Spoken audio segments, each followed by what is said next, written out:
दोस्तों आज हम आपको अमेरिका के कैसे यादगार शहर के सफर पर लेके जाने वाले हैं, जहाँ की ठंडी हवा, चारों तरफ बिखरी हरियाली, समुद्र में उठती लहरें, कमाल की नाइट लाइफ आपका दिल छू लेंगी। इस शहर को बसाने का क्रेडिट जाता है एक महिला को। यहाँ पर एक ऐसा कैसल है जिसे एक आदमी ने अपनी प्रेमिका की याद में बनाया था। इस शहर में अनमैरिड लड़की का पैराशूट राइड लेना पूरी तरह से बैन है। यहाँ पर स्केटिंग करने के लिए भी बनवाना पड़ता है लाइसेंस। इस शहर का नाम पड़ा है एक ट्राइब पर, और इस शहर में एक तरफ मॉडर्न दुनिया की झलक देखने को मिलती है तो दूसरी तरफ खेती बाड़ी का नजारा भी मौजूद है। एक तरफ हाईली एजुकेशन है तो दूसरी तरफ है बेरोजगारी। जहाँ अमीरी की पहचान है ये शहर, वहीं कुछ लोग इतने गरीब हैं कि 2 वक्त की रोटी भी सही से नहीं खा पाते हैं। दोस्तों आज हम बात करने वाले अजीबोगरीब शहर मायामी के बारे में। लेकिन वीडियो की शुरुआत करने से पहले अगर आप हमारे चैनल पर नए हैं तो प्लीज सब्सक्राइब करके बेल आइकॉन प्रेस कर लीजिए। दोस्तों मायामी अमेरिका के दक्षिण पूर्व भाग में स्थित राज्य फ्लोरिडा का एक बेहद ही खुशनुमा और खुशहाल शहर है। साउथ फ्लोरिडा में बसा ये एक कोस्टल मेट्रोपोलिस है। आबादी के मामले में भी मायामी फ्लोरिडा का दूसरा सबसे बड़ा शहर माना जाता है, क्योंकि इस शहर में करीब 63,17,000 लोग रहते हैं।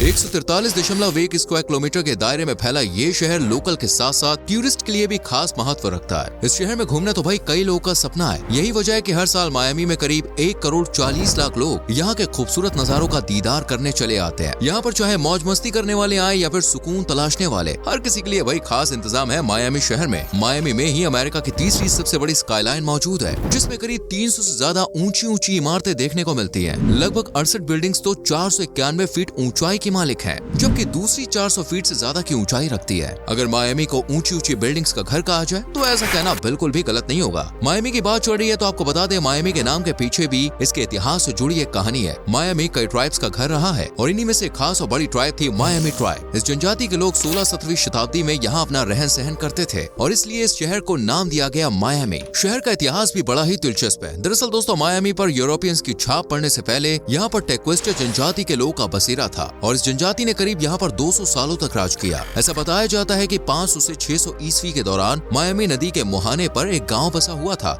जो 100 से भी ज्यादा लोगों का घर था। मायामी में सबसे पहले लोग जहां बसे थे वो जगह थी कोकोनट ग्रोव, और साल 1925 में इस बस्ती को ऑफिशियली तौर पर मायामी से जोड़ लिया गया। कोकोनट ग्रोव अपने अंदर सालों साल का लंबा इतिहास समेटे हुए है, इसलिए इसे मायामी का सबसे पुराना इलाका माना जाता है। मॉडर्न लाइफस्टाइल, चारों तरफ बिखरी खूबसूरती, लोग की चहल पहल से गूंजता ये शहर आज जैसा नजर आता है ना, वैसे पहले बिल्कुल भी नहीं था, बल्कि ये तो मैंग्रोव दलदल का घर हुआ करता था। लेकिन फिर इंसानों ने इस दलदली इलाके को रहने लायक जमीन में तब्दील किया और आज भी मायामी के कुछ समुद्री तटों को रेत से भरा जाता है। दोस्तों मायामी शहर की नाइट लाइफ की बात हो, घूमने फिरने की बात हो या फिर इसको बसाने की, हर बात इसको खास बनाती है। वैसे तो बहुत से देश, बहुत से शहर, बहुत से राज्य हैं जिनकी खोज आदमियों ने की थी, लेकिन इस मामले में मायामी थोड़ा अलग है, क्योंकि मायामी की स्थापना एक आदमी ने नहीं बल्कि एक औरत ने की थी। जी हाँ, जिसका नाम था जूलिया टटल। इसलिए जूलिया टटल को मदर ऑफ मायामी का टाइटल गिफ्ट किया गया। दरअसल साल 1891 में जूलिया के कदम मायामी में पड़े थे और तब ये इलाका पूरी तरह से वीरान था। जूलिया ने यहाँ पर लगभग 644 एकड़ जमीन खरीदी थी और इस हिस्से पर घर बनाकर रहने लगी थी।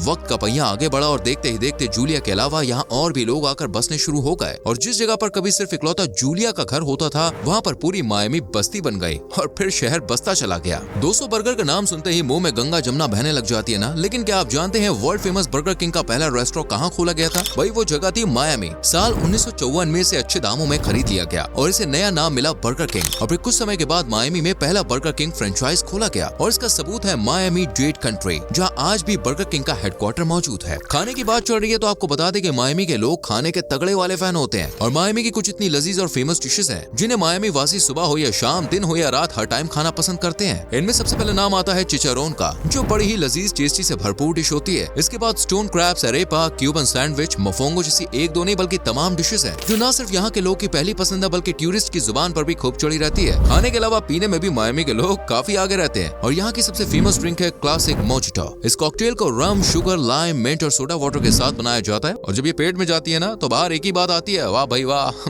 मजा आ गया। दोस्तों मायामी बस खाने में ही आगे नहीं है बल्कि पढ़ाई में भी अच्छी रैंक पर नजर आते हैं। इसकी वजह लोगों और पढ़ाई के बीच दोस्ती तो है ही, साथ ही सरकार भी है जो अपने देश के लोग के एजुकेशन पर अपनी टोटल जीडीपी का लगभग 6.2% हिस्सा खर्च करती है, क्योंकि यहाँ की सरकार अच्छे से जान चुकी है कि देश का भविष्य युवाओं के ही हाथ में है। जहाँ एक तरफ मायामी दिखने में एकदम लग्जरियस, गरीबी के दलदल से दूर नजर आता है, वहीं इसके डार्क साइड में सिर्फ गरीबी के ही काले बादल बादल छाए हुए हैं। जहाँ बेरोजगारी होगी वहाँ गरीबी ना हो, ऐसा तो हो ही नहीं सकता। और यही फॉर्मूला यहाँ पर भी देखने को मिलता है। मायामी की करीब 16% आबादी ऐसी है जो गरीबी के दलदल में धंसी हुई है और ये लोग अपना घर खर्च भी बड़ी मुश्किलों और मुसीबतों से चलाते थे। अब बात करते हैं मायामी के कानून के बारे में, जिन्हें सुनकर आपका मुंह भी खुला का खुला रह जाएगा। अगर आप भी अनमैरिड वीमेन हैं तो आप संडे के दिन यहाँ पर पैराशूट राइड नहीं ले सकती हैं, क्योंकि यहाँ पर पैराशूट राइड लेना एक कुंवारी लड़की के लिए मना किया गया है, वो भी खास तौर से संडे के दिन। ऐसे ही यहाँ पर समुद्र के किनारे ऑरेंजेस बेचने पर भी काफी सख्ती बरती जाती है। सिर्फ इतना ही नहीं, अगर आप स्केटिंग करने के शौकीन हैं तो मायामी में ये शौक पूरा करने से पहले लाइसेंस जरूर बनवा लीजिए, क्योंकि यहाँ पर बिना लाइसेंस के स्केटिंग करने पर आपको तगड़ी वाली सजा और फाइन भुगतना पड़ सकता है। अजीब है लेकिन बॉस सच है। इस देश की इकोनॉमी में धक्का लगाने में मायामी का भी एक बड़ा रोल माना जाता है, क्योंकि यहाँ पर साल भर टूरिस्ट्स का जमावड़ा लगा रहता है। और दूसरा रीजन है एग्रीकल्चर, जी हाँ खेती। मायामी की एक बड़ी आबादी का हिस्सा खेती बाड़ी से अपना घर चलाता है और यहाँ पर दो चीजों की खेती सबसे ज्यादा की जाती है, एक है टमाटो और दूसरा है मैंगो, क्योंकि यहाँ पर जो मौसम होता है वो दोनों ही फसलों को उगाने में काफी हेल्प करता है। इस शहर का तापमान बड़ा ही निराला है, जहाँ पूरे अमेरिका में ठंड का मौसम लोगों को ज्यादा से ज्यादा कपड़ों से ढक देता है, वहीं मायामी में कम से कम कपड़े पहनने वाली गर्मी पड़ती है। मायामी सर्दियों में अमेरिका का सबसे गर्म शहर माना जाता है। सर्दियों में यहाँ का तापमान -65 से -75 डिग्री फ़ारेनहाइट के बीच रहता है, इसलिए थोड़ा भी नॉर्मल टेम्परेचर हो तो मायामी की टिकट्स जल्दी से बुक कर लीजिए। दोस्तों, क्या आप जानते हैं मायामी को मैजिक सिटी का नाम क्यों दिया गया? दरअसल ऐसा माना जाता है कि सबसे पहले ये नाम एक जर्नलिस्ट इथान वी ब्लैकमैन ने इसे दिया था। इस शहर की योजना बनाते समय इस शहर की खूबसूरती को देखकर इसे मैजिकल सिटी का टाइटल भी दिया गया और आज कई लोग इसे न सिर्फ मैजिक सिटी के नाम से जानते हैं बल्कि पहचानते भी हैं। भले ही मायामी को फाइनेंशियल हब का दर्जा ना दिया गया हो, लेकिन फिर भी ये इनकम का एक खास जरिया और शहर माना जाता है, क्योंकि यहाँ पर अमेरिका की सबसे बड़ी इंटरनेशनल बैंक्स मौजूद है। यहाँ करीब 60 से ज्यादा इंटरनेशनल बैंक्स हैं। मायामी जितना खुशहाल शहर नजर आता है उतने ही खुशमिजाज यहाँ के लोग हैं, जो बड़े ही फ्रैंक होते हैं। यहाँ की लड़कियां तो इतनी खूबसूरत होती है कि पहली नजर में ही आप इन्हें अपना दिल दे बैठेंगे। अक्सर यहाँ की लड़कियां यहाँ के बीचेस पर मौज मस्ती करती हुई देखी जाती हैं। हल्की हल्की धूप, नीला नीला पानी और सामने खूबसूरत लड़कियां, आए हाय, माहौल ही बन जाता है। दिन में तो मायामी के बीचेस पर रौनक लगी रहती है। चांदनी रात में भी यहाँ पर आपको सजती हुई महफिल देखने को मिलेगी, जहाँ पार्टी वाले माहौल में लड़के हो या फिर लड़की, हर कोई हाथ में जाम लिए नाचते गाते रात की खामोशी को शोरगुल से यादगार बना देते हैं। अगर आप पार्टी लवर है तो मायामी आपको बहुत पसंद आने वाला है। मायामी की नाइट लाइफ हो या नाइट क्लब, सभी बेस्ट से बेस्ट है। मायामी अमेरिका का इकलौता ऐसा शहर है जो नेशनल पार्क से घिरा हुआ है, जिसमें बिस्केन नेशनल पार्क और एवरग्लेड्स नेशनल पार्क शामिल है। मायामी का एवरग्लेड्स नेशनल पार्क लगभग 6105 स्क्वायर किलोमीटर दायरे में फैला हुआ है। ये पार्क यहाँ के सबसे खास पार्क्स में से एक माना जाता है। आपको बता दें, पार्क फ्लोरिडा के दक्षिणी छोर पर मौजूद है, जो 14 रेयर और लुप्त हुई प्रजातियों का एक बड़ा अड्डा माना जाता है। यहाँ पर आपको अमेरिकी मगरमच्छ से लेकर फ्लोरिडा पैंथर और वेस्ट इंडियन मैनेटी भी देखने को मिलेंगे। यहाँ पर एक जू भी बनाया गया है, जहाँ पर आपको एशिया, ऑस्ट्रेलिया और अफ्रीका से ताल्लुक रखने वाले जानवर भी देखने को मिल जाएंगे। चलिए, खाना पीना तो हो गया, बात करते हैं मायामी की कुछ बहुत ही हसीन दिलचस्प जगहों के बारे में। मायामी में एक famous Cape Florida lighthouse है, जिसे साल 1825 में बनाया गया था। मायामी का सबसे पुराना स्ट्रक्चर माना जाता है, जो कि 200 सालों से जैसे का तैसा खड़ा है, चाहे कितनी ही आंधी तूफान क्यों ना आ जाए, लेकिन इस लाइट हाउस को कोई भी नुकसान नहीं पहुंचा सकता। इसके ऊपर चढ़कर आप मायामी के सुंदर और दिल लुभा देने वाले नजारे देख सकते हैं। अगर आप शॉपिंग के शौक को मायामी में पूरा करना चाहते हैं ना, तो बॉस ये ख्वाहिश पूरी कर सकता है लिंकन रोड मॉल। यहाँ पर आप एक से एक शानदार और क्लासिक कपड़े खरीद सकते हैं। ये मॉल रोड दिखने में इतना अच्छा है कि आप यहाँ आ तो सकते हैं, लेकिन इसकी खूबसूरती आपको यहाँ से बाहर जाने की इजाजत नहीं देगी। अगर आप अपनी फैमिली के साथ मायामी के ट्रिप पे गए हैं तो आप मायामी चिल्ड्रंस म्यूजियम जाना बिल्कुल ना भूलें। यहाँ बच्चों के एंटरटेनमेंट की हर चीज मौजूद है। इस म्यूजियम में बच्चे तो क्या, बड़े भी बोर नहीं हो सकते हैं। दोस्तों, मायामी में वैसे तो 2 नेशनल पार्क हैं जो आपके ट्रिप को खास से भी खास बना सकते हैं, लेकिन अगर आपका इनसे भी दिल ना भरे तो आप जा सकते हैं जंगल आइलैंड में, जो कि मायामी में ही बनाया गया है। ये एक बहुत ही अट्रैक्टिव पार्क है। यहाँ पर एक नहीं, 2 नहीं, बल्कि कई सारे जानवरों को रखा गया है और ये एनिमल्स आपके आसपास घूमते रहते हैं। और सबसे खास बात पता है क्या? यहाँ पर कई एजुकेशनल प्रोग्राम्स भी ऑर्गेनाइज किए जाते हैं और बच्चों को कुछ न कुछ नया सीखने को मिलता है। दोस्तों, अगर आपसे पूछा जाए कि प्यार की पहचान, प्यार की इमारत या प्यार की निशानी कौन सी जगह है, तो ज्यादातर लोगों की जुबान पर ताजमहल का नाम आएगा, क्योंकि शाहजहां ने अपनी बेगम मुमताज के लिए ताजमहल बनवाया था। लेकिन सिर्फ यही एक प्यार की निशानी नहीं है, बल्कि मायामी में मौजूद कोरल कैसल भी प्यार की दास्तान अपने अंदर समेटे हुए है। ऐसा बताया जाता है कि इस कैसल को एक आदमी ने अपनी बेलव्ड की याद में बनवाया था। 28 साल की मेहनत का गवाह है ये कोरल कैसल, जहाँ पर जाकर आपको एक अलग ही सुकून का एहसास होगा। ऐसी मायामी में बहुत सी जगह है जो आपके सफर को फुल पैसा वसूल और मौज मस्ती के साथ यादगार बना सकती है। दोस्तों, फिलहाल इतना ही। कैसी लगी आपको वीडियो, कैसा लगा आपको मायामी का ये सुनहरा सफर, कमेंट सेक्शन में जरूर बताएं। वीडियो अच्छी लगी हो तो लाइक करके शेयर करें और चैनल को सब्सक्राइब करके बेल आइकॉन प्रेस करें, जिससे आने वाली वीडियोस आपसे मिस ना हो। मिलते हैं आपसे अगली वीडियो में। Till then, bye bye, take care मेरी जान।